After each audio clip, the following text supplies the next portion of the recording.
دوسری منزل کے کمرے میں جل رہی تھی ایک مدھم سی روشنی، مانو جس طرح سے کوئی لالٹین، دیا یا موم بتی چل رہی ہو۔ میں غور سے دیکھنے لگی، آج سے پہلے تو یہاں پر کبھی کوئی دکھائی نہیں دیا، پھر یہ کون ہے؟ جب غور کر کے دیکھا تو ایک دم سے کھڑکی پر ایک چہرہ نمودار ہوا۔ یہ وہی عورت تھی، ابھی بھی اس کے بال کھلے ہوئے تھے، اس نے سفید کلر کے کپڑے پہنے ہوئے تھے، بالکل سامنے کھڑکی میں کھڑی تھی اور روشنی اس نے اپنے قریب ایسے رکھی تھی کہ مجھے اس کا چہرہ دکھائی دے رہا تھا۔ اس کی آنکھیں بہت بڑی بڑی تھیں۔ وہ پھر سے مجھے دیکھ کر ہنسنے لگ گئی۔ اس کی ہنسی بہت بھیانک اور پرسرار سی تھی، ایسے جیسے اس کے پورے دانت باہر آ رہے تھے۔ مجھے دیکھ کر ہنس رہی تھی، پھر سے ہنس رہی تھی۔ اس نے مجھے دیکھ کر ہاتھ ہلایا۔ اب میں اس کو ایسے دیکھتی جا رہی تھی کہ اس کو پتہ کیسے چلا کہ میں آ گئی ہوں۔ میں ڈر گئی، میں نے تھوڑا سا پردہ آگے کیا، میں نے جھانک کر پھر دیکھا تو ایسا لگا کہ وہ ہاتھ میں روشنی پکڑے اس کمرے سے باہر جا رہی تھی۔ تبھی تھوڑی ہی دیر گزری، وہاں پر پھر اندھیرا ہو گیا۔ اب مجھے کھلبلی سی ہونے لگی کہ یہ کون ہے جو اس گھر میں لائٹ لے کر پھر رہی ہے؟ اس گھر میں تو شاید لائٹ بھی نہیں ہے۔ 5-10 منٹ گزر گئے، کہیں کچھ بھی نہیں تھا۔ تبھی ایک دم سے میں پھر سے اٹھی، مجھے ایک آواز سنائی دی، جس طرح سے کسی نے مجھے پکارا ہو، انیلا کہہ کر ہی بلایا ہو۔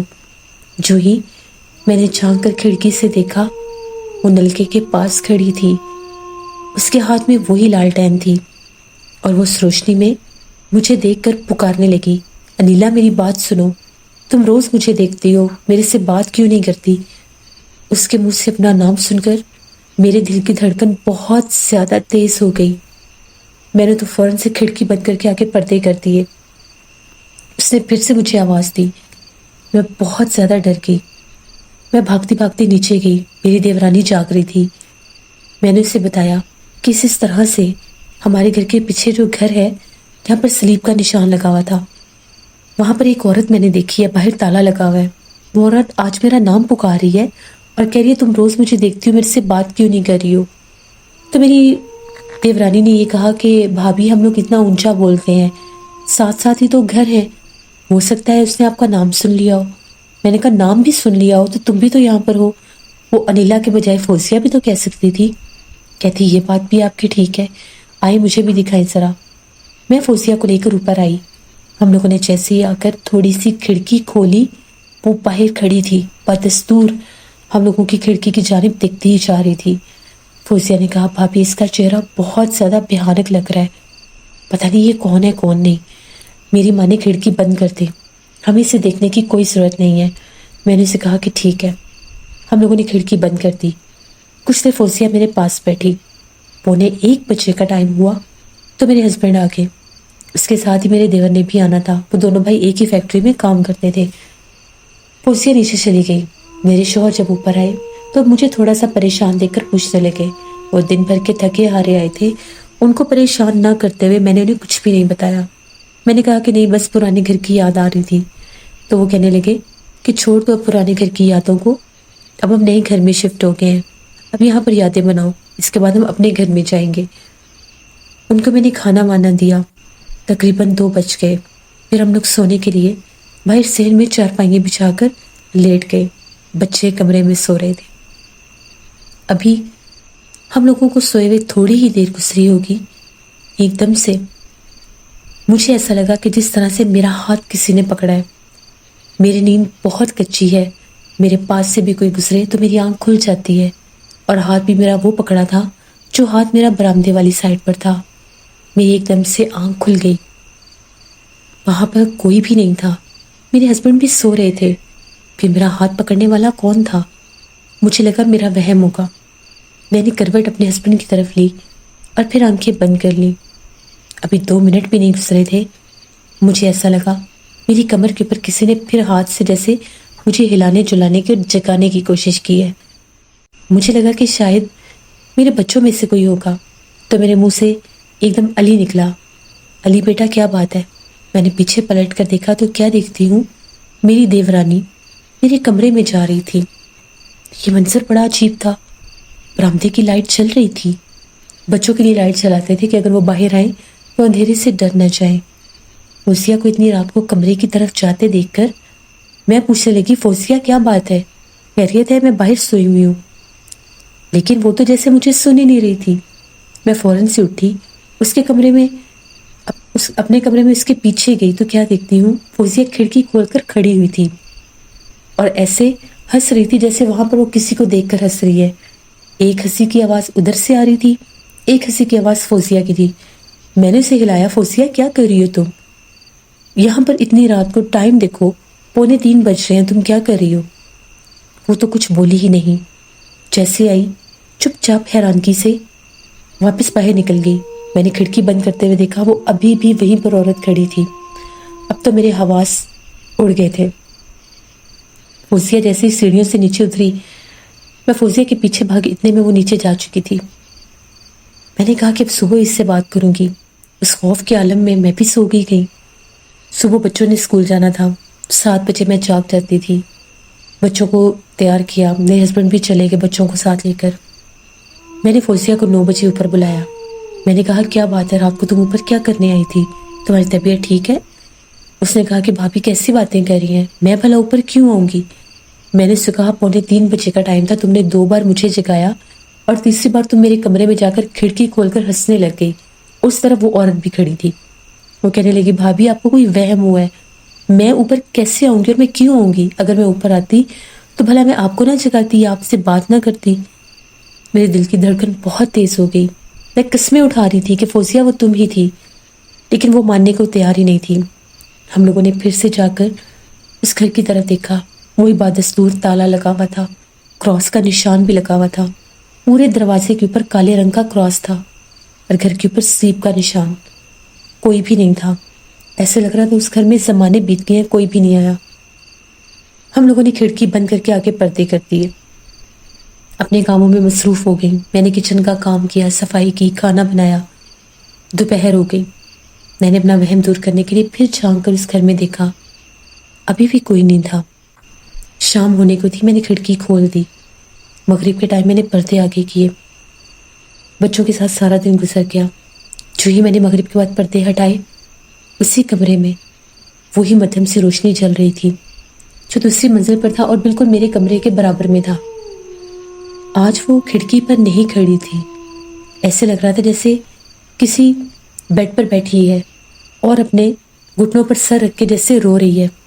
رونے کی آوازیں بھی آ رہی تھیں۔ جب میں اسے دیکھ رہی تھی، اس نے ایک دم سے پھر اوپر دیکھا۔ اس کی آنکھیں ایسی تھیں جیسے سرخ رنگ کے انگارے ہیں۔ میری تو چیخ نکل گئی اور میں نے کھڑکی بند کر دی۔ میں بہت ڈر گئی، اپنے بچوں کے پاس چلی گئی، اللہ سے مدد مانگنے لگی کہ یہ کیا چیز ہے جو مجھے بار بار نظر آ رہی ہے۔